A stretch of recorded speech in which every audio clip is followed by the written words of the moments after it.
Going into the Oscars, one of the things that I was looking forward to, amongst many, many, many, many things I was looking forward to, was getting our actual first look at The Little Mermaid. We've had these like just little clips, these little teases of it. So we've gotten a little bit of a sense of what will the underwater effects look like. We've gotten a small sample size of the incredible vocal pipes that young Haley brings to the table. But we were waiting to see the full trailer. They showed a bunch of it on the Oscars. They dropped the full thing on YouTube. This thing is going to make a lot of money. This thing is going to make a lot of money. I watched this. Now look, I am not the biggest fan of The Little Mermaid. Not that I don't like The Little Mermaid. Please stop yelling at your computer monitors. I'm not saying I didn't like The Little Mermaid. But when I go down, the Pantheon list of the great Disney films, starting at the top with Lion King and Aladdin and all the others, like Little Mermaid for me is further down the list, right? It saved the studio, John. I know, but I am not. It was their Top Gun Maverick. Yeah. I am not what you would say a dyed-in-the-wool, Little Mermaid fan. So I don't bring any dog to this hunt in this whatsoever, whether this movie's good or bad or whatever. But I got to tell you, I thought it looked great. And when Melissa McCarthy came in on stage with her and did it, I just thought, God, this is actually kind of perfect. And when she starts really belting in this thing, I was like, if you had any question about why her, there you go. Like, why was she cast as Ariel? There you go. And I had no idea or I completely forgot that Javier Bardem was in this movie. I love Javier Bardem. So that also got me pretty excited. The one thing I will say, the one thing that my wife Anne was a little bit unhappy with, because she loved the trailer too, was that I don't know who this kid is that's playing the prince. That's the one thing. What's his name? Jonah something? Jonah Howard King. Jonah Howard King. All right. So I'm not super familiar with his work, or at least I don't remember it off the top of my head. I just remember, even though we didn't really get to hear him say any lines of dialogue, that was the one part that my wife went, I'm not buying him. But he hasn't said any lines, so right? So once we hear him actually start giving dialogue, maybe we will at that point. Maybe he loses his voice in this one. Maybe they just gave it away.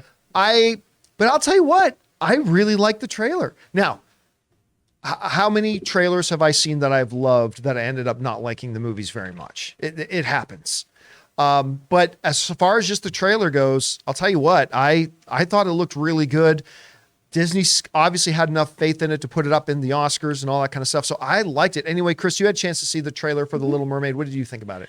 I didn't love this. Oh, you did? I thought you would have. And I'm total opposite of you too, because I grew up with that Disney Renaissance and these movies I watched in a loop. I had like 3 different Ariel Barbies. And I was obsessed. Yeah, I know. Well, one was because my dad accidentally bought one and then my mom, Santa. Anyway, so I really was excited about this and I love her voice and I really, really like the casting of everyone in here. And I think that kid looks a lot like Prince Eric from the cartoon too. So I'm not sure what Anne's deal is here. But there's just something very uncanny. And I understand she's a mermaid. They're under the sea. There's fish and crabs dancing and singing. But because they've made the animals look really realistic, there's just something jarring about the trailer visually that I couldn't really get on board with.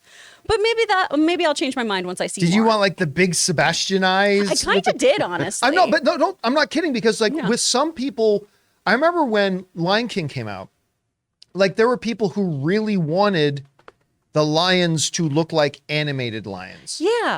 And that's understandable, because that's kind of what we grew up with. I personally really loved the remake of Lion King. Mm-hmm. It's not as good as the original, but I really, really liked it. But I remember talking to a lot of people who thought, you know what, it may have clicked a little bit better with me if the faces at least kind of look like the faces in the original. So it still looked animated, right? And I wonder, again, as somebody who's not a big fan of The Little Mermaid, I wonder if for some people, if that's the case with like You had Sebastian the Crab, but it didn't look like Sebastian the Crab from the animated film. I wonder if that would have made a difference. I don't know. I'm not sure. And, it's one of those things, too, that if this is something like the other live actions that just doesn't really jive with me, I can go back and watch the cartoons, right? This isn't taking anything from me or spoiling my, nostalgia for the old movies. Just right now, I'm just not super in love with what I've seen. Well, and let's call it what it is here. Disney is very hit and miss with their live action adaptations. Yes. They're very, very hit and miss. Like when they hit, again, Kenneth Branagh's Cinderella, it hits big. I love that movie.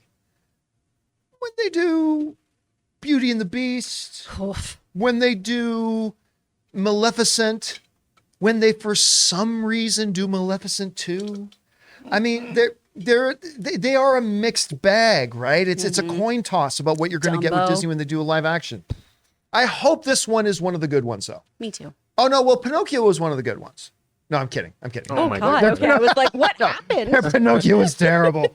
So bad. But we'll see how this one does. Question is for you guys. What did you think about the Little Mermaid trailer? We're divided in the room here. I actually quite liked it, and I'm not even a big Little Mermaid fan. Chris is a Little Mermaid fan, didn't love it all that much. What do you guys think about it? Whatever your thoughts are, jump down to the comment section below and leave your thoughts there. Guys, we want to take a second and thank the sponsor of this video, Helix Sleep. Guys, let me tell you, just a couple of days ago, Ann and I received our Helix mattress, and it is the best mattress we have ever slept on in our entire lives. We had this $3,000 specialized mattress that we got 5-6 years ago, and we liked it very much, but this one completely outdoes it. It's night and day. And you can get matched with your perfect mattress too. See, Helix Sleep has a quiz that takes just a minute to complete, and it matches your body type and sleep preferences to the perfect mattress for you. Why would you buy a mattress made for somebody else? With Helix, you're getting a mattress that you know will be perfect for the way that you sleep. I hopped online, took the Helix quiz, and Anna and I were matched with the perfect mattress for us. And it is so easy to set up. Simply take it out of the box, get it positioned on your mattress, take off the plastic, and then give it an hour or two to breathe to reach its full size, and you will not believe how comfortable this thing is. All you got to do is go to helixsleep.com/Campea. Take their 60-second sleep quiz, and they'll match you to a customized mattress that will give you the best sleep of your life. And it's risk-free. They have a 10-year warranty, and you get to try it out for 100 nights. They'll even pick it up for you if you don't love it, but you will. Helix even has financing options and flexible payment plans, so a great night's sleep is never far away. And here's the best part. Helix is offering up to $200 off of all mattress orders and 2 free pillows for our listeners at helixsleep.com/Campea.